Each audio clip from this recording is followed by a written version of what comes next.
Estamos aqui juntos, né? Unidos, conectados, em mais uma lição, a lição de número 4 da EBD. E essa lição tem como título Realidade ou Rotina. E a revista que nós estamos adotando é esta aqui, né? Em que a gente vai estar tratando das questões sobre mordomia. E é muito sugestiva essa capa. Ela coloca o seguinte: tudo entregarei, tudo colocarei nas mãos do Pai. Bem, e vamos começar então com o nosso versículo, que vai ser o fio condutor dessa nossa lição. E esse versículo encontra-se em 2 Timóteo, capítulo 3, versículos 14 e 15. Diz o seguinte: quanto a você, permaneça naquilo que aprendeu e em que acredita firmemente, sabendo de que você o aprendeu e que, desde a infância, você conhece as Sagradas Escrituras, as Sagradas Letras, que podem torná-lo sábio para a salvação pela fé em Cristo Jesus. Durante essa lição, vamos pensar um pouquinho e vamos começar questionando, levantando algumas perguntas. Como é que nós estamos organizando o nosso tempo? Como as 24 horas do dia estão divididas? Como nós estamos aproveitando o nosso tempo? Como está o nosso tempo com Deus? Que tempo dessas 24 horas por dia nós separamos para o nosso relacionamento com o Pai, a nossa comunhão com o Pai, a nossa intimidade com Deus? E o tempo com família? Qual é o tempo separado? Qual é o tempo gasto, né? Aproveitado nas relações, nos relacionamentos familiares? O trabalho, qual é o tempo gasto? Quanto tempo está separado para isso? Se é esse ainda o caso, né? E uma coisa que nós não podemos esquecer nunca: quanto tempo do dia nós gastamos no cuidado com o nosso corpo, cuidado com a nossa pessoa, com a nossa aparência, né? E sabendo que o nosso corpo é o templo do Espírito Santo. E quanto ao tempo devocional, quanto ao tempo de relacionamento com Deus, nós vamos lá para o Salmo 42. Lá no Salmo 42, esse salmo, né, que o título dele está assim: a alma anela por servir a Deus no seu templo. O que significa anelar? A alma o quê? Deseja, anseia, a alma quer. E nesses versículos, nesses dois primeiros versículos desse salmo, diz o seguinte: assim como o cervo brama pelas correntes das águas, assim suspira a minha alma por ti, ó Deus. Versículo 2. A minha alma tem sede de Deus, do Deus vivo. Quando entregarei e me apresentarei ante a face de Deus? E é interessante que nesse versículo 2, né? A minha alma tem o quê? Tem sede de Deus. Ela deseja, ela precisa, ela carece. Ela carece dessa presença, dessa questão de intimidade, dessa questão da comunhão. E como durante essa nossa lição, né, a gente está vendo, né, que tem como título Realidade ou Rotina, né, a gente vai pensar um pouquinho o seguinte: qual é o nosso tempo a sós com Deus? Qual é o nosso tempo a sós com Deus? E aí a gente vai ver o seguinte: nesse relacionamento com o Pai, nós temos formas bem concretas de relacionar com o Pai. Primeiro é pela oração, né? Essa fala direta, essa conexão direta com o Pai. E segundo, pelo estudo da Bíblia. E aí a gente tem que pensar o seguinte: quando uma criança nasce, né?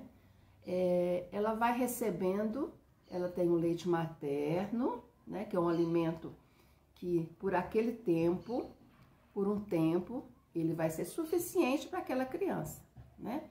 A mãe vai passar para o filho, né, todo um preparo, um alimento que por um tempo da vida dele vai ser o suficiente para ele crescer e desenvolver. Só que acontece uma coisa, depois de um certo tempo, aquele alimento, ele tem que ser o quê?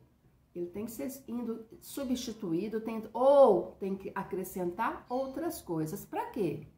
Para essa criança crescer, para que ela não fique só naquele estágio, no estágio do leitinho materno, das coisas do alimento líquido. Ela passa o quê? Coisas mais sólidas, coisas mais consistentes. Ou seja, ela precisa crescer e ela precisa o quê? Buscar. E ela precisa ter uma base. Assim também é uma árvore. Vamos pensar numa árvore, né? Quando a gente vê uma árvore, né? Para ela estar, muitas vezes, quando você observa uma árvore alta, né? Uma árvore com um tamanho considerável, você já parou para pensar que ela tem que ter raízes? Ela tem que ter o quê? Uma sustentação? Ela tem que estar ali para estar daquela forma? Ela tem que ter uma base, uma sustentação, né, para ela. E aí a gente tem que pensar o seguinte, a nossa vida é assim, né? O nosso estudo, o nosso crescimento, o nosso tempo devocional é assim, né? À medida que nós vamos crescendo, e vida cristã é isso, nós vamos crescendo, isso é um processo contínuo, nós temos sempre que procurar o quê? Um alimento cada vez mais sólido, um alimento que vai fazer com que a gente o quê? Cresça, com que as nossas raízes, né, fiquem cada vez mais profundas, inclusive para enfrentar todas as tempestades da vida, todas as coisas que a vida pelas quais nós vamos passar e pelas coisas que a vida tem para a gente, né? Que tudo está aí de acordo com o propósito de Deus.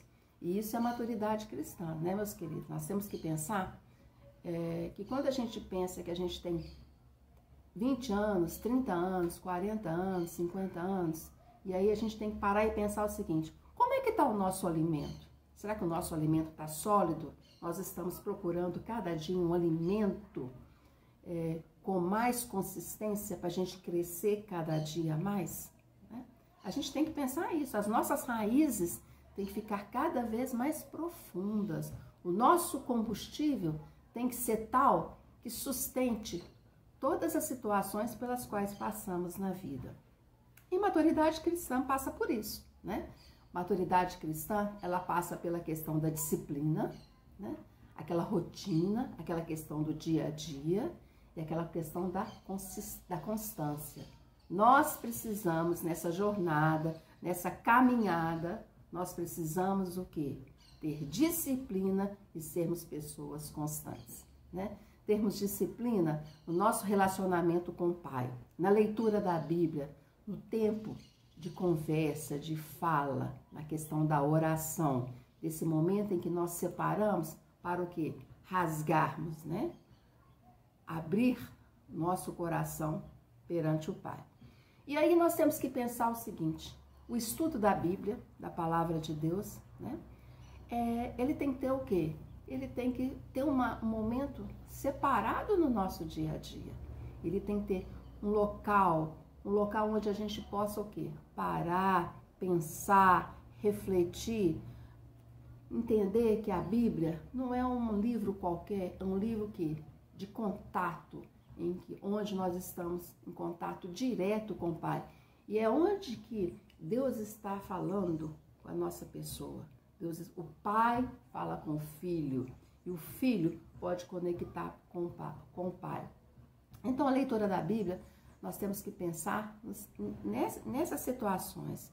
Um tempo separado, um local calmo, um local tranquilo, um local onde a gente está ali naquela relação, naquela intimidade, naquela conexão. E aí nós temos que pensar o seguinte, como é que a gente vai estudar, né? Como é que a gente vai estudar a Bíblia? Como é que a gente vai fazer essa leitura da Bíblia? Às vezes a gente pensa o seguinte, mas já tem tantos anos de vida, né? De conversão, de jornada, de caminhada, mas aí a gente vai pensar o seguinte, mas qual é a qualidade nessa jornada? Como é que está esse nosso crescimento, né? Nós estamos subindo? Nós estamos cada dia buscando um alimento mais sólido? Meus queridos, vamos pensar numa passagem da Bíblia que todos nós conhecemos, todos nós falamos, inclusive as pessoas, né, conhecem e falam muito. É lá em Filipenses. Pegue a sua Bíblia, vamos lá em Filipenses, Filipenses capítulo 4. E aí, nós vamos parar e pensar aqui um pouquinho em Filipenses capítulo 4, né? Lá, vamos começar, né?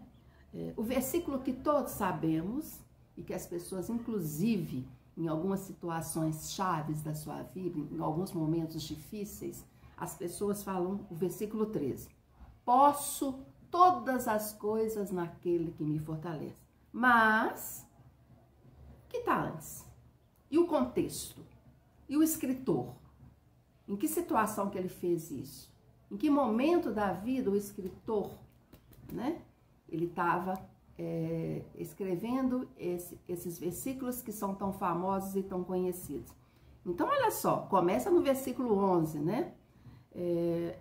Isso que eu estou querendo passar para vocês. Então, lá no 11, no versículo 11, diz o seguinte: não digo essa coisa como por necessidade, porque já aprendi a contentar-me com o que tenho.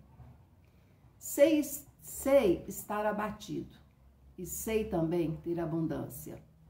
Em toda a maneira e em todas as coisas estou instruído, tanto a ter fartura como a ter fome, tanto a ter abundância como a padecer necessidade. Aí então, depois, né, desses fatos, desses versículos anteriores, é que vem o 13.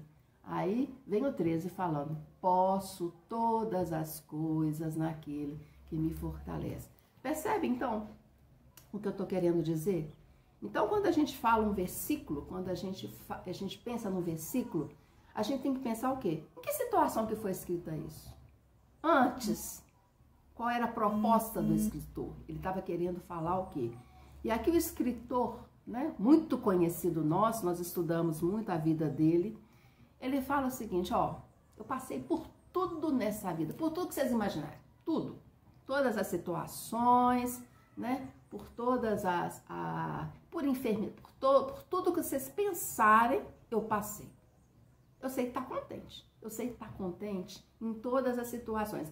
Mas por que eu sei estar contente? Porque eu vivenciei, foi a minha prática, foi a minha experiência. Então eu sei, porque eu passei por tudo isso, eu vivenciei tudo isso, eu posso todas as coisas naquele que me fortalece. Então, quando a gente fala Filipenses 4,13, né? E essa muitas vezes, quando a gente precisa falar alguma coisa, a gente fala Filipenses 4,13, a gente tem que pensar que tem um versículo 11 e 12, né? E o estudo da Bíblia é isso, é pensar o quê? No texto, no contexto, o que aquilo tem a ver com a minha vida, em que situação que aquele foi, que aquele versículo foi escrito. E isso é o estudo da Bíblia. Quando a gente estuda a Bíblia, a gente vai cada vez aprofundando mais. A gente não fica na superfície. À medida que a gente vai aprendendo, a gente vai o quê? Buscando águas mais profundas. A gente vai querendo o quê? Mais e mais. O nosso alimento tem que ser cada dia o quê? Mais sólido. Mais sólido para, assim como o escritor, falar: eu posso enfrentar situações, eu posso passar por tudo isso, porque eu vivenciei, eu tenho uma prática, eu tenho uma experiência, eu tenho uma comunhão, né? E aí, meus queridos, nós vamos pensar então no nosso relacionamento com Deus, é através da leitura da Bíblia, a leitura da palavra de Deus, o conhecimento, a prática, o que esse livro tem a ver com a minha realidade, né? O que aquele versículo tem a ver com o meu dia, no hoje, o que eu posso fazer com ele, né? O que eu posso tirar, qual é a prática desse versículo, nós vamos ver que também a oração, que é a outra forma de relacionamento com o nosso Pai, é uma questão de atitude, né? A palavra já diz, né? Ela vem uma atitude correta, né? E aí, quando a gente pensa em oração, quando a gente pensa em comunhão, vamos lá em Lucas, capítulo 24. Lá em Lucas, capítulo 24, é uma passagem interessante e que eu tive a oportunidade de ver, de fazer uma devocional essa semana com essa passagem. E o pastor, no caso, ele estava pontuando algumas coisas e a gente, né, vamos pensar aqui o seguinte, né? Lá no Lucas 24, versículo 32, vamos primeiro ler isso, né?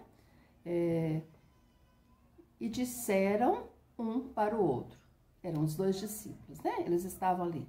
Porventura, não ardia em nós o nosso coração quando, pelo caminho, nos falava e quando nos abria as Escrituras? É interessante aqui, né? Esses discípulos, eles tinham vivido uma situação, eles tinham presenciado a crucificação, né? Eles tinham todo um contato com o Pai, mas eles saíram de Jerusalém e foram para a cidade deles, né? Para a cidade de Emaús. E quando eles saíram, né? Eles ainda saíram com aquele espírito meio triste, né? Eles tinham passado por uma experiência muito dolorosa, né? A crucificação era realmente, eu fico imaginando que o fato, né, a visão, deve ter sido uma questão muito impactante para as pessoas todas que estavam ali.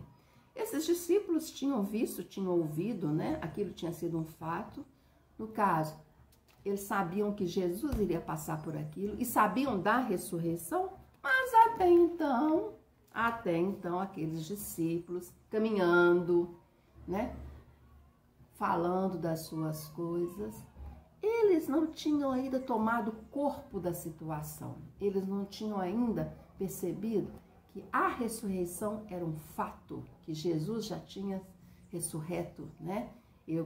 Que a ressurreição que era tão falada, que Jesus tinha falado, que as Escrituras falavam que iria acontecer e que eles sabiam, eles estavam. Até então, meus queridos, aqueles discípulos, eles não tomaram corpo daquilo. E aí Jesus, né, no caminho com esses discípulos, estava ali pontuando algumas coisas, e esses discípulos até então, né, não tinham percebido quem era aquele outro, aquela pessoa que estava ali. E quando essas pessoas chegam na casa, eles falam para aquela pessoa, entre, né? Devia ter esse espírito hospitaleiro, assim, igual do mineiro, né? O mineiro que gosta dessas coisas, de levar para casa, e aí faz aquela festa, né? Então, com certeza, aconteceu isso. Eles chamaram aquela pessoa, né? E que até então os olhos ainda não tinham aberto para a situação. E quando eles entram lá na intimidade da casa, no repartir do pão, os olhos abriram. Aí eles perceberam com quem eles estavam o tempo todo. E aí, meus queridos, aqueles discípulos que já tinham uma prática, que já tinham toda uma vivência, eles tinham uma vivência, eles tinham uma experiência. A vida deles, o quê? Muda, eles têm uma mudança. Então eles voltam e eles falam daquilo que agora era o quê? Uma realidade na vida deles. Os olhos abriram, né? Então era interessante. Eles já conheciam, eles já sabiam de tudo. Mas até então, na vida deles, na prática, na realidade, deles é o quê? Os olhos, né? Ainda não tinham sido abertos.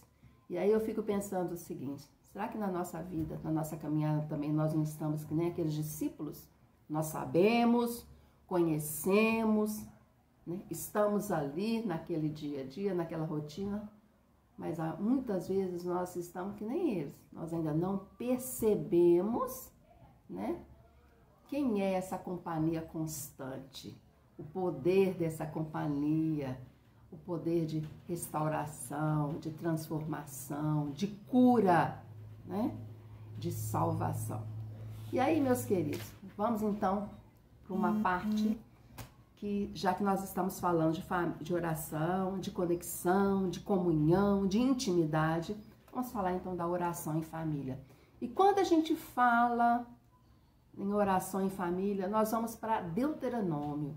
Vamos lá para esse livro, Deuteronômio, capítulo 11, versículos 18 a 20. E aqui Moisés, né? É importante saber qual é o contexto. Moisés está ensinando para o povo. Moisés está falando para o povo. E naquela época, a oralidade era muito importante, o falar era muito importante, porque era a forma das pessoas estarem passando o que eles sabiam para os filhos, para as pessoas, para os familiares, para os mais jovens. E aqui, Moisés, né, o escritor, ele está falando o seguinte: ponde, pois, estas minhas palavras no vosso coração e na vossa alma, e atai-as por sinal na vossa mão, para que estejam por frontais entre os vossos olhos. E ensinai a vossos filhos, falando delas assentado em tua casa, e andando pelo caminho, e deitando-te e levantando-te, e escrevas nos umbrais da tua casa e nas tuas portas. Aqui, meus queridos, nesses versículos que a gente está acabando de ler, vamos meditar aqui um pouquinho, né? A importância é o quê? Do ensino, a importância do falar, a importância do ensinar, a importância do exemplo, de sermos exemplo onde? Nas nossas famílias, nas nossas casas. Nas nossas casas tem que ter o quê? A prática disso aqui. Falamos tanto, às vezes falamos que estamos tantos anos, né, de conhecimento, de conversão, mas será que a Bíblia, ela é uma prática, ela é uma realidade nos nossos relacionamentos, lá na nossa casa, lá na nossa intimidade, lá na mesa, lá no repartir do pão, naquela hora em que todos estamos ali juntos e misturados? Será que a Bíblia, o que ela ensina, o que ela fala, é uma realidade, inclusive nas nossas casas, na nossa intimidade, né? E aí, meus queridos, chegamos num ponto da nossa lição em que vamos pensar o seguinte: como é que está o nosso tempo com Deus?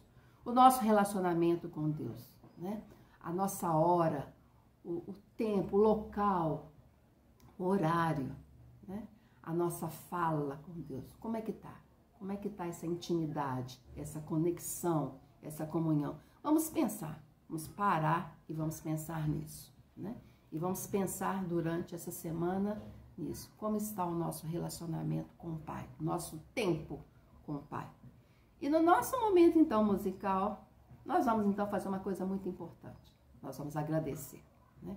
Vamos agradecer a Deus, né, por tudo, pelas vitórias alcançadas, porque vivemos, vencemos, atravessamos um deserto e estamos aqui, né? Estamos aqui agora com o quê? Com novos desafios, com novas propostas, né? Com dificuldade, sim, com certeza elas vão surgir. Mas nós confiamos no Pai, no nosso Pai Todo-Poderoso.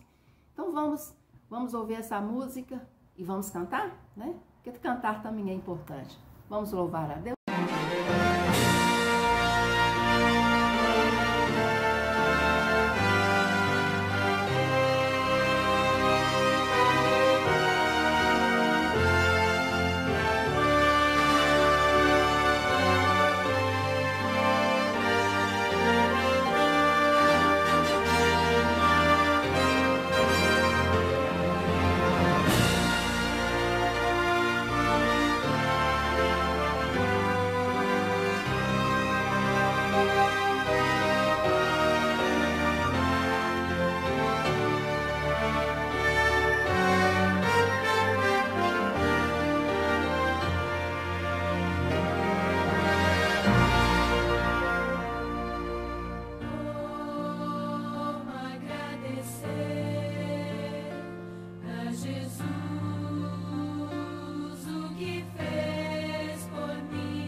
queridos, no nosso momento de intercessão, esse momento tão importante na nossa EBD, no nosso dia a dia, no nosso relacionamento com o Pai, né? Vamos primeiro agradecer a Deus pelas vitórias alcançadas. Vamos listar as bênçãos que nós já alcançamos esse ano de 2022. Vamos agradecer a Deus pela vida, né? Pelas bênçãos, pelas conquistas da nossa família, conquistas pessoais e conquistas da nossa igreja, da nossa comunidade. Vamos interceder pelo nosso Brasil, pelo nosso país, pelas nossas autoridades. E por esse ano, nós temos um momento de decisões políticas, né? Vamos interceder sempre pelo nosso país. Vamos orar pelos nossos missionários, por esses que levam a semente. E vamos começar orando pelos missionários da nossa igreja. Daniel e a Magda, lá na cidade de Paracatu, essa cidade que é um desafio, pelas filhas desse casal. Vamos orar por esse casal ali, por essa cidade, Paracatu. Vamos trazer essa cidade nos nossos corações. Vamos orar pelos missionários que estão na nossa igreja. Tiago, Isabelle, eles têm um desafio muito grande, eles têm um projeto muito grande que eles têm aí no dia a dia. Pelos filhos, essa família tão linda, essa família que veio para acrescentar, para abençoar. Vamos interceder pelos nossos missionários. Os missionários, né, no nosso estado, do Brasil e do mundo. Vamos orar pela Igreja Batista das Alterosas, os nossos desafios, os nossos ministérios, a nossa liderança. Vamos interceder pela nossa liderança. Vamos interceder pelos nossos diáconos. Vamos interceder pela família pastoral, essa família que veio, que foi fruto de um período grande de oração. Vamos interceder pelo pastor Valquimar, pela Lidinha e pela Laís, para que eles se sintam bem em nosso meio e para que o ministério desse casal, dessa família, seja muito frutífero. Vamos orar, meus queridos, pelo bairro Padre Eustáquio. Nós estamos nesse bairro. Esse é o nosso desafio. Esse bairro com profundas tradições católicas. Mas nós estamos aqui agora para fazer, inclusive, toda a diferença. E vamos orar pelos nossos vizinhos, né? Pelas famílias que estão próximas, pela família do irmão Milton Quinto, né? Os filhos que estão aí, os filhos que são responsabilidade da nossa igreja. Ele deixou essa responsabilidade para a nossa igreja. Vamos interceder por esses motivos. Vamos orar por esse grupo lindo da nossa igreja, os nossos idosos, os nossos enfermos, essas pessoas que carecem das nossas orações. E vamos orar pelas pessoas que cuidam dessas pessoas, né? Essas pessoas que têm esse ministério do cuidar. Vamos orar pelos nossos dízimos e pelas nossas ofertas, pelas pessoas que estão dizimando, ofertando e pelas aquelas pessoas que por algum motivo não estão fazendo. Vamos interceder. Meus queridos, vamos agora interceder pelas pessoas que estão desanimadas, pessoas que estão tristes, pessoas que estão distantes e ainda não afastaram, não voltaram para a comunhão, a ter comunhão, né? Para essa comunhão que é tão importante na vida cristã. Vamos orar por essas pessoas. Meus queridos, eu quero lançar um desafio para a EBD. A nossa igreja gosta de desafios, ela vive de desafios.